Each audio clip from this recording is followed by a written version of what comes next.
ನಮಸ್ಕಾರ ಸರ್. ನಾವು ಬಸವನಗೌಡ ನಮ್ಮ ಸುರಪುರ ತಾಲೂಕು ಯಾದಗಿರಿ ಜಿಲ್ಲಾ. ನಾವು ಇವು ಮೆಣಸಿನ ಗಿಡ ಡಾಕ್ಟರ್ ಸೆಲ್ಲಿಂದ ಯೂಸ್ ಮಾಡೀವಿ. ಇದು ಒಂದಿಷ್ಟು ತೊಗರಿ ಅದ ರೀ, ಒಂದಿಷ್ಟು 10 ಎಕರೆ ಮೆಣಸಿನ ಗಿಡ ಅದ. ಇದು ಡಾಕ್ಟರ್ ಸೆಲ್ಲಿಂತಲೇ ಮಾಡೀವಿ ಎಲ್ಲನೂ. ಮತ್ತೇನು ಇದು ಇಲ್ಲ ರೀ, ತೊಂದರೆ ಇಲ್ಲ. ಒಳ್ಳೆಯ ರಿಸಲ್ಟ್ ಬಂದ ರೀ. ಕಾಯಿ ಚಲೋ ಹೈಟ್ ಅದ, ನೀರು ಜಾಸ್ತಿ ಕೇಳಲ್ಲ. ಪ್ರತಿಯೊಂದು ಇದಕ್ಕೂ ಯೂಸ್ ಮಾಡ್ತೀರಿ. ಅದು ಕಾಯಿ ನೋಡಿರಿ, ಕಾಯಿ ಸಟ್ಟು, ಕಾಯಿ ಬೆಳೆ ಈ ಟೈಪ್ ಅಂದು ನೋಡಿರಿ. ಅವಾಗ ಎಕರೆಗೆ 25-30 ಕ್ವಿಂಟಲ್ ಬಂದಿತ್ತು ರೀ. ಈ ಸಲ ಜಾಸ್ತಿ ಆದ ಅನಿಸ್ತು ರೀ. ಪ್ರತಿಯೊಂದು ಚೇಂಜಸ್ ಇದೆ. ನೀರು ಜಾಸ್ತಿ ಕೇಳಲ್ಲ, ಗೊಬ್ಬರ ಯೂಸ್ ಮಾಡೋಂಗಿಲ್ಲ, ಯಾವುದೂ ಎಣ್ಣೆ ಯೂಸ್ ಮಾಡೋಂಗಿಲ್ಲ. ಆಜು ಬಾಜುದವ್ರು ನಮ್ಮ ಹೊಲಕ್ಕೆ ಬಂದು ನೋಡಿ ಹೋಗ್ತಾರೆ. ನಮ್ಗೆ ಕೇಳ್ತಾರೆ ಯಾವನ್ನ ಯೂಸ್ ಮಾಡಿರಿ ಅಂತ. ನಾವು ಡಾಕ್ಟರ್ ಸರ್ ಯೂಸ್ ಮಾಡಿ ಅಂತ ಹೇಳಕತ್ತೀವಿ ರೀ.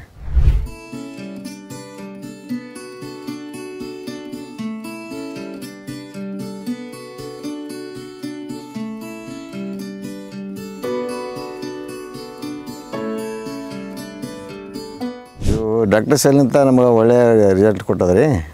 ಒಟ್ಟೆ ನಮ್ಗೆ ತೊಂದರೆ ಇಲ್ಲ ರೀ. ಈಗ 2 ವರ್ಷದಿಂದ ಇದು ಮಾಡೀವಿ ರೀ. ಮತ್ತು ಬೇರೆ ಬೆಳೆಗೂ ಯೂಸ್ ಮಾಡ್ತೀವಿ ರೀ. ಏಕದಮ್ ಇದು ಸ್ಮೂತೂ ಅದ ರೀ. ಹೂವು ಜಾಸ್ತಿ, ಕಾಯಿ ಜಾಸ್ತಿ ಇಡ್ತೀವಿ ರೀ. ಮಣ್ಣು ಭಾಳ ತೇವಾಂಶ ಭಾಳ ಇರ್ತದೆ ರೀ. ಒಟ್ಟು ನೀರು ಜಾಸ್ತಿ ಕೇಳಲ್ಲ. ಒಳ್ಳೆಯ ರಿಸಲ್ಟ್ ಅದ ರೀ. ಇದರಿಂದ ನಮ್ಗೆ ತುಂಬ ಸಂತೋಷ ಇದೆ ರೀ. ನಮ್ಗೆ ಕಾಯಿ ಈ ಥರ ಅದ ರೀ. ಇದು ಈ ಥರ ಕಾಯಿ ಅದ ನೋಡ್ರಿ.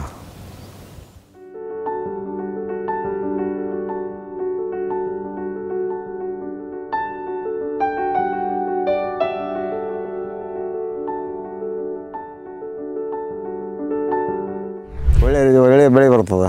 ಖರ್ಚು ಭಾಳ ಕಡಿಮೆ ಬರ್ತದೆ ರೀ. ಅದಕ್ಕೆ ಇವಕ್ಕೆ ಭಾಳ ಡಿಫ್ರೆನ್ಸ್ ಅದ ರೀ. ಒಳ್ಳೆಯ ರಿಸಲ್ಟ್ ಬರ್ತಂತ ಪೂರ 100 100 ಕಡೆ ಇದಾವೆ ನಮಗೆ.